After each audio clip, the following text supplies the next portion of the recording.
Naiknya nilai tukar dolar terhadap rupiah membawa dampak pada harga komoditas bahan pangan di pasaran. Di Pasar Indramayu, Jawa Barat misalnya, harga bawang putih impor melejit ke harga Rp36.000 per kilogram dari sebelumnya hanya Rp25.000 per kilogramnya. Sementara itu kenaikan harga kedelai impor juga membuat produsen tahu dan tempe menyiasati besarnya biaya produksi dengan memperkecil ukuran produknya.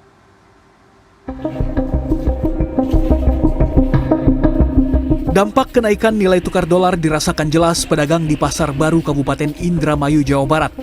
Pasalnya harga dolar yang berada di kisaran Rp18.000 membuat harga sejumlah kebutuhan, terutama komoditas impor, melambung.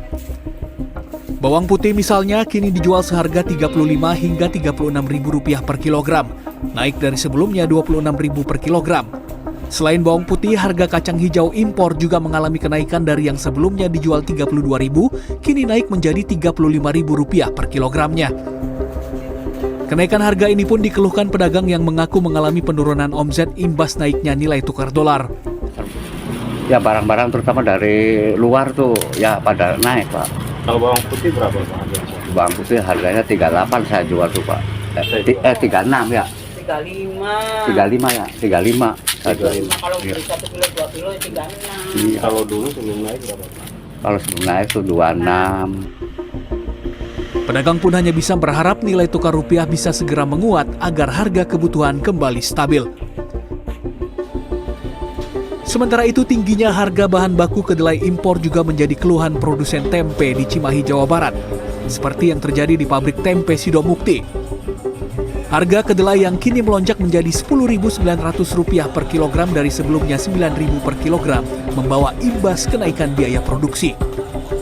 Kenaikan harga kedelai juga diikuti kenaikan harga plastik yang membuat produsen tempe harus memperkecil ukuran agar tidak memberatkan pembeli. Paling bina cetakan tempenya Diperkecil gitu? Diperkecil, tapi kan nggak terlalu kelihatan gitu. Tapi berpengaruh ke pemasukan nggak, Pak? Ya nggak, udah pada tahu sih. Oh. Kan kita kasih tahu ke pelanggan. Di lokasi berbeda, langkah memperkecil ukuran juga dilakukan produsen tahu di Solo, Jawa Tengah.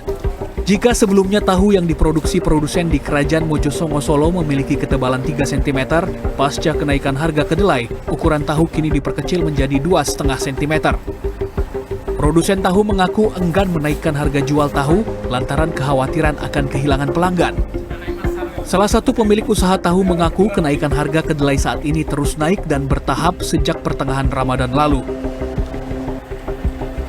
Selain naiknya harga bahan baku kedelai, naiknya harga BBM jenis Pertamax juga menimbulkan kekhawatiran produsen tahu lantaran bisa berpotensi menaikkan biaya transportasi yang berimbas pada naiknya biaya produksi. Tim Liputan CNN Indonesia.